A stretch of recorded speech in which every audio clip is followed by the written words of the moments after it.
welcome back to a brand new episode of Gen Z BTC. It's me, Satoshi Guapamoto, and today I'm here to tell you that you didn't get lucky, actually. You didn't just get lucky, buddy.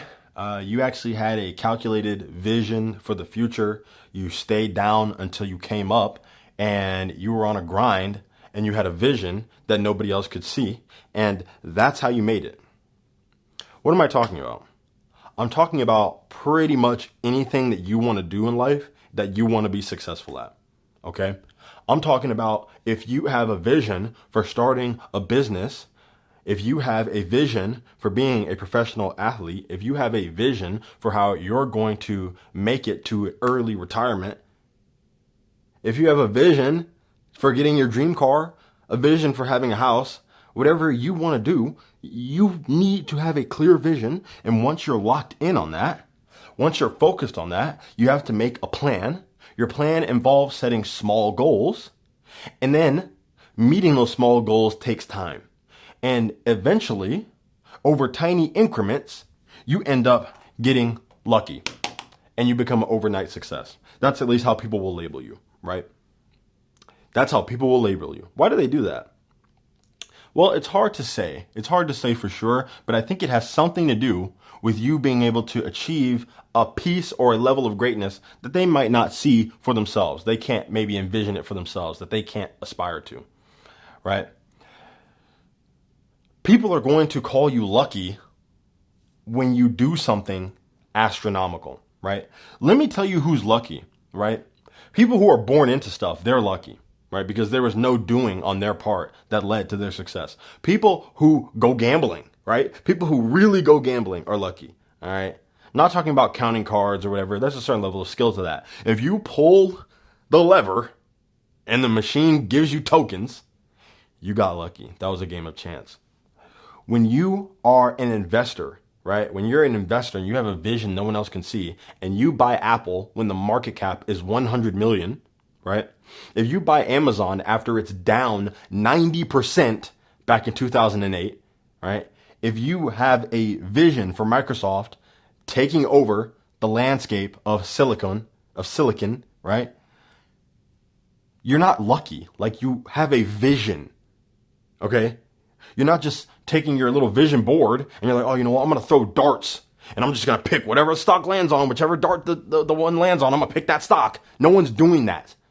People are saying, oh, you know what? How are these guys going to capitalize off of the coming mobile wave, off of the coming digital wave, off of the increased use of silicon and CPUs and GPUs? Who's going to capitalize on that? Oh, it's probably going to be these guys. They're probably going to own a big market share in the future. I'm going to closely watch their stock and I'm going to stick to it and I'm going to see them fulfill the vision. I'm going to read the 10K. I'm going to be at the little investor meetings. I'm going to watch the keynotes. I'm going to look at some of their SEC filings. I'm going to look at their earnings. I'm going to look at the PE ratios. I'm going to look at their revenue. I'm going to look at how they're running their business. And then from there, I'm going to make a decision. I'm going to stick to that decision.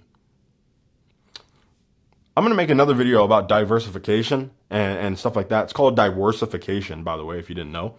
But for right now, let's just stick to the fact that you buying a stock or a crypto or anything that goes sideways or down for 6 months, 7 months, a year, and then it takes off farther than anyone could have imagined, you're not lucky. Like, you literally have a vision. Okay. Now there's some people who get a little bit too much tunnel vision, right? They want to create something happening that just isn't going to happen, right? Case in point, GameStop boys. The GameStop boys, the chart kind of looks more like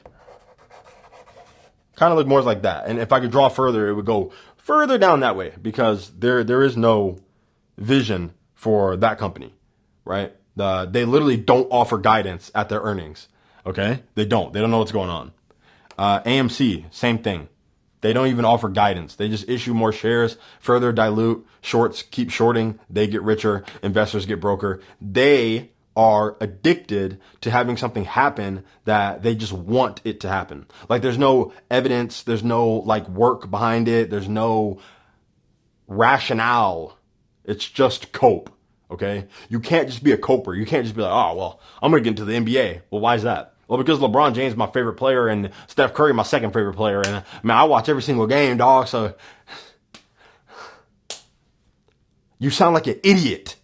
Okay? The person who wants to make it to the NBA, you need to be at the park grinding every day.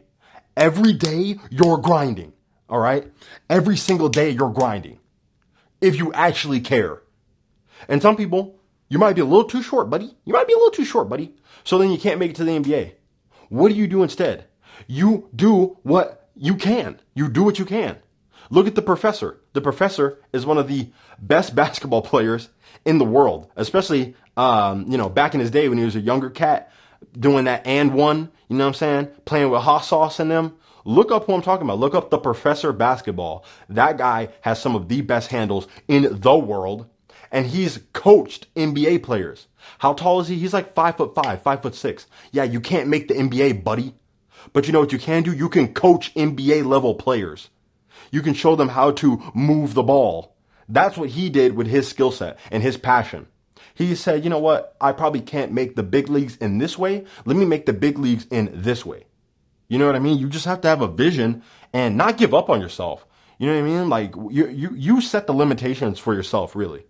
You know, yeah, you're too short to make the NBA. What else are you going to do? What else are you going to do? Look at the professor. Great example. So I want to keep this focus more on stocks and investing. Let's look at investing, okay? Bitcoiners are going to be called lucky. If you're a Bitcoiner, this is the Bitcoin channel. People are going to say, oh my God, you're so lucky. You're so lucky. Not knowing everything that you had to endure, all the things that the Bitcoin network had to endure, all the fear, uncertainty, and doubt, all of the visceral, all of the chastising, all of the legal barriers, all of the political barriers, all of the social barriers, all of the pushback, all of the different stuff that you had to endure when it comes down to waiting and waiting and waiting and waiting and waiting and waiting and foregoing your consumption. When you are an investor, what you're doing is you're foregoing consumption. Instead of buying something today, you're investing today so that you can buy something tomorrow. This is today. This is tomorrow. Okay? You are putting aside $20 today so that you can have $2,000 tomorrow. Okay? You are foregoing your consumption. And people are going to call you lucky for that. People are going to call you lucky for seeing that people are going to want hard assets in the future. People are going to want good money. People are going to want to pile into the greatest absorber of liquidity. People are going to want something that is verifiably scarce. People are going to want something that cannot be printed away, inflated away. You realize before other people that no one wants to work for something that another man can create for nothing. I don't want to have to work for something someone else can create for nothing. Okay, no one wants to do that. And you realize that before everyone else does. And while it's chopping back and forth, it's chopping, it's going down, it's going sideways, people are making fun of you. Yeah, how'd that Bitcoin investment go, buddy? How'd that Bitcoin investment go, buddy? They're going to make fun of you. They're going to poke a little bit of fun of you. But then there is no if, bro. When, okay? When everything pops off, when BlackRock is making more money than they ever have ever. They're already the biggest asset manager in the world, and they will be even bigger when MicroStrategy is one of the biggest companies in the world. Okay? When all these people start piling into Bitcoin, all of a sudden they love Bitcoin. All of a sudden, oh yeah, I always knew about Bitcoin taking off. It was so obvious. It was so obvious. They're going to say you were lucky.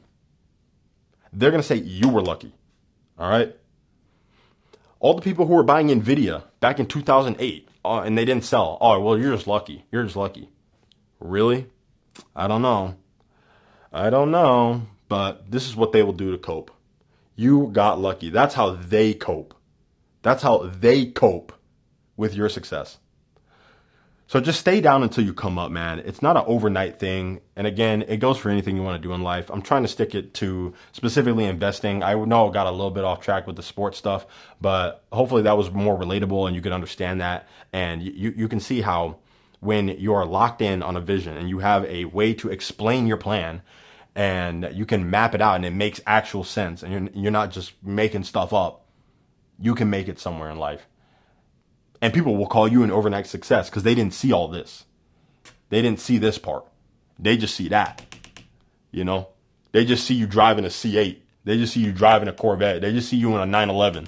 You know what I mean? But they don't see this. They don't see this when you were on a broke wage. They don't see it when you were in a Camry.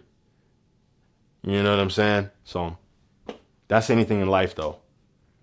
This has been Gen Z BTC. If you like the video, make sure you comment about it. Make sure you actually like it. Subscribe if you want to see some more stuff like this, and share it if you think someone else might enjoy it. The sharing is really important. It's word of mouth referrals that actually make the channel blow up. So I appreciate that a lot. Make sure you keep stacking your sats or die trying, and I'll see you in the next one.